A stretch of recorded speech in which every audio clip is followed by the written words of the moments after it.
Welcome to highway exam. I hope आप सब अच्छे होंगे। चलिए हम स्टार्ट करते हैं। लास्ट लेक्चर में हमने बात करी थी 1919 के मॉन्टेग्यू चैम्सफोर्ड सुधार अधिनियम की।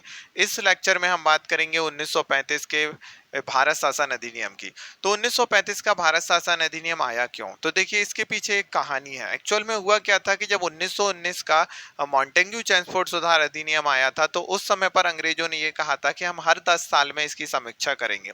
10 साल यानी कि 1919 से 10 साल कब हो जाएंगे? 1929 में हो जाएंगे। ठीक है। लेकिन हो ये रहा था कि ब्रिटेन में जो है वो लेबर पार्टी की सरकार आने वाली थी, जो कि भारत की स्वतंत्रता के पक्ष में थी। ठीक है, वो चाहती थी कि भारत को आजादी मिले, और कंजर्वेटिव पार्टी की सरकार नहीं चाहती थी कि भारत को अभी स्वतंत्र किया जाए।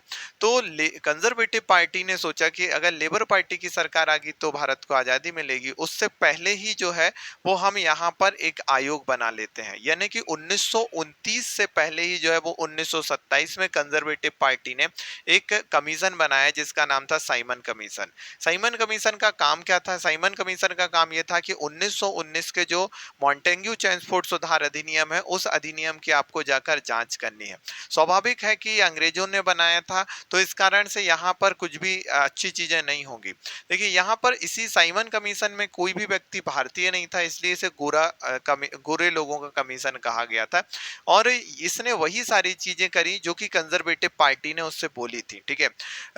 तो जब साइमन कमीशन ने अपनी रिपोर्ट दी जिससे कोई भी सहमत नहीं था, उस रिपोर्ट को संसद में रखा गया, और संसद में रखा गया तो संसद ने फिर एक सम्मेलन उठाया जिसका नाम गोलमेज सम्मेलन था। एक्चुअल में इसे गोलमेज इसलिए कहा जाता है क्योंकि ये गोल मेज के अराउंड हुआ था, इस कारण से इसे गोलमेज सम्मेलन कहा गया।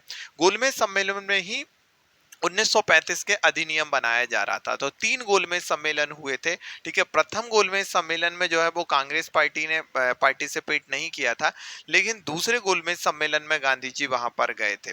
ठीक है, ये हम इतिहास के पोर्शन है इसलिए हम इस पे ज्यादा डिटेल में चर्चा नहीं करेंगे। ले तो तीनों गोलमेज सम्मेलन में जो है भीमराव अंबेडकर गए थे। अब गोलमेज सम्मेलन में 1935 का अधिनियम बन गया था। ठीक है, तो 1935 के अधिनियम में क्या खास बात थी वो हम यहाँ पर देखते हैं। 1935 के अधिनियम में जो सबसे बड़ी खास बात थी वो थी कि 1900 यहाँ पर द्वैत शासन प्रणाली जो थी, जो कि प्रांतों में चालू हुई थी, वो द्वैत शासन प्रणाली को यहाँ पर खत्म कर दिया गया था, और यहाँ पर जो है वो केंद्र में द्वैत शासन प्रणाली की यहाँ पर शुरुआत की गई थी। ठीक है।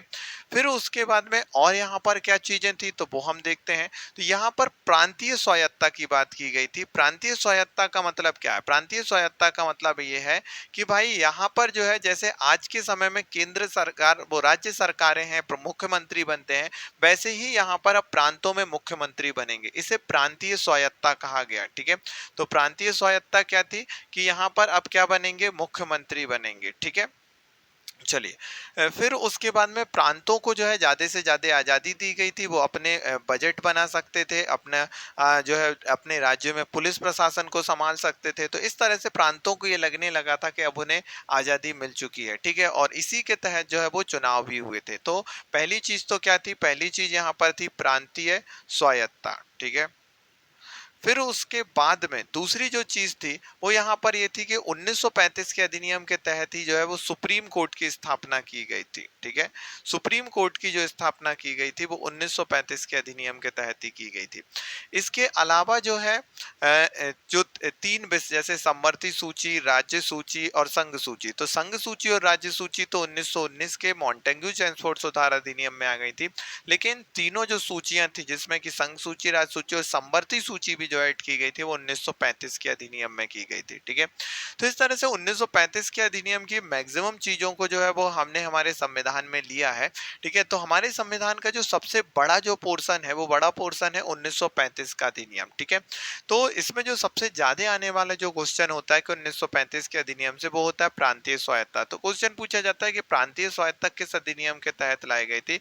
तो प्रांतीय स्वायत्ता 1935 के अधिनियम के तहत लाई गई थी।